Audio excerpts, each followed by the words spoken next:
حضرت امام زین العابدین یہ کربلا کے وہ شخص ہیں جنہوں نے سارا منظر اپنی آنکھوں سے دیکھا تھا.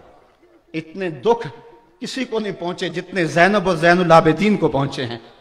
سب منظر کھلی آنکھوں سے دیکھا. 14 سال کی عمر ہے, بیمار ہیں. تاریخ بتاتی ہے اس کے بعد ساری زندگی حضرت زین العابدین نے ٹھنڈا پانی نہیں پیا. جب پانی پینے لگتے تڑپنے لگتے, کہتے مجھے سکینہ کی پیاس یاد آتی ہے, مجھے علی اصغر کا تڑپنا یاد آتا ہے. ساری زندگی پھر ٹھنڈا پانی نہیں پیا.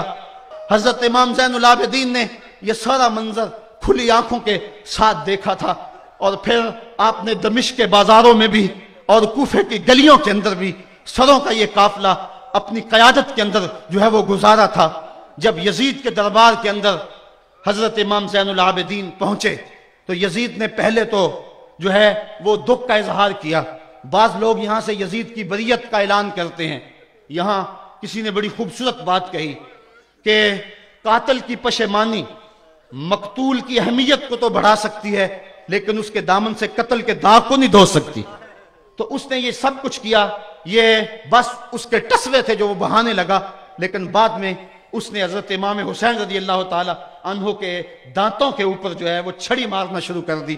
تو حضرت ابو برزہ اسلمی صحابی رسول وہاں موجود تھے. وہ کھڑے ہو گئے, اٹھ کے بدن کانپتا ہے ان کا, کہنے لگے ظالم ارفع قدیبہ کا, یہاں اپنی چھڑی ہٹا لے. میں نے اپنی ان آنکھوں سے دیکھا ہے کہ کان رسول اللہ صلی اللہ علیہ وسلم یلسمہ, حضور نے ان ہونٹوں کو خود چوما ہے. تو یہ کہہ کہ آپ دربار سے نکل گئے اور روتے تھے اور آپ کے بدن پہ کپڑی بھی تاری تھی. بعد میں یزید نے کہا حضرت غلطی ہو گئی اور یہ میں نہیں چاہتا تھا, بتائیں آپ کی کوئی شرط ہو. تو آپ نے فرمایا میری 4 باتیں مان لو. ان 4 باتوں میں ایک بات یہ تھی کہ سر حسین اور سر شہیداں ہمارے سپرد کر دو تاکہ ہم کربلا جا کے ان کی تدفین کر سکیں. دوسری یہ تھا کہ ہمیں مدینہ حفاظت سے پہنچا دو. تیسری شرط یہ تھی کہ مجھے جو ہے وہ جمعے کا خطبہ دینے کی اجازت دو آج دمشق جامع مسجد کے اندر. چوتھی بات آپ نے یہ فرمائی کہ قاتلان حسین جو ہے وہ میرے سپرد کرو. اس نے کہا ہاں کون ہے قاتل حسین کا؟ لوگوں نے کہا خولی ہے. خولی نے کہا میں نے قتل نہیں کیا, یہ سنان بن انس نخی نے کیا ہے. سنان بن انس نخی کو کہا ہاں تو بتا. کہنے لگا میں قتل کیوں کرنا تھا, یہ تو شمر ذل جوشن نے کیا ہے. شمر ذل جوشن کو کہا تو بتا. کہنے لگا میں نے قتل نہیں کیا, میرا کون سا حسین نے کچھ بگاڑا تھا, قتل اس نے کیا ہے جس کی حکومت کو خطرہ تھا. تو یہ ہے وہ ہے قاتل حسین کا. اب یزید کہنے لگا تمہاری یہ شرط تو میں پوری نہیں کر سکتا, یہ بات تو پوری نہیں کر سکتا, اب خطبہ دے لو. اب حضرت امام زین العابدین خطبہ دینے کے لیے کھڑے ہوئے. خطابت تو اس گھر کی لونڈی ہے, جب یہ بولتے ہیں تو حکمت کے موتی دولتے ہیں. جو ہی امام زین العابدین کھڑے ہوئے, 14 سال عمر ہے اور دمشق کی جامع مسجد ہے.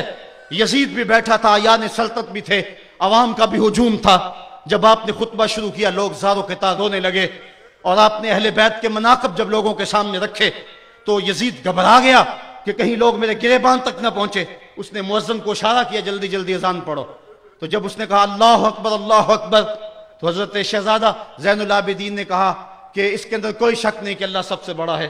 جب شہادتین کا کہا اشہد ان لا الہ الا اللہ, حضرت امام زین العابدین نے اس کے جواب کے اندر کہا ہاں ہاں اللہ کے علاوہ کوئی معبود نہیں ہے, اس کی گواہی ہم نے خون سے دی ہے, ہم نے اپنے لہو سے دی ہے اس کی گواہی. اور پھر اس کے بعد جب اشہد ان محمد رسول اللہ پہ لفظ آئے تو حضرت امام زین العابدین نے کہا یزید دیکھ اب اذان کے اندر تیرے نانے کا نام ہے یا میرے نانے کا نام ہے؟ آج بھی منبر پہ میرے نانے کا نام ہے. تو یزید مر گیا, اس کا نام مر گیا, اس کا تشخص مر گیا. حسین کل بھی زندہ تھا, حسین آج بھی زندہ ہے. حسین کربلا کے تپتے ہوئے ریگزار میں بھی زندہ تھا, کوفے کے بازار میں بھی زندہ تھا, اور دمشق کی جامع مسجد میں بھی زندہ تھا, مدینے میں بھی زندہ, مکے میں بھی زندہ, کابل میں بھی زندہ, کندھار میں بھی زندہ, قلعہ جنگی میں بھی زندہ, تورا بورا میں بھی زندہ, موصل میں بھی زندہ, بغداد میں بھی زندہ, غزہ کی پٹی میں بھی زندہ, فلسطین میں بھی زندہ. آج حسین کی زندگی اور حسین کا باقپن دنیا کو بتا رہا ہے, بش کو بتا رہا ہے تیرے منہ پہ تماچا حسین مارے گا. زمانہ بتائے گا کہ حسین کل بھی زندہ تھا, حسین آج بھی زندہ ہے. حسین کی فکر لے کے اٹھو, اور پوری دنیا پہ چھا جاؤ اور زمانے کو بتاؤ کہ ہم حسین ابن علی کے سپاہی ہیں. صرف محرم کے دن آنسو بہا لینے سے کچھ نہیں ہوگا.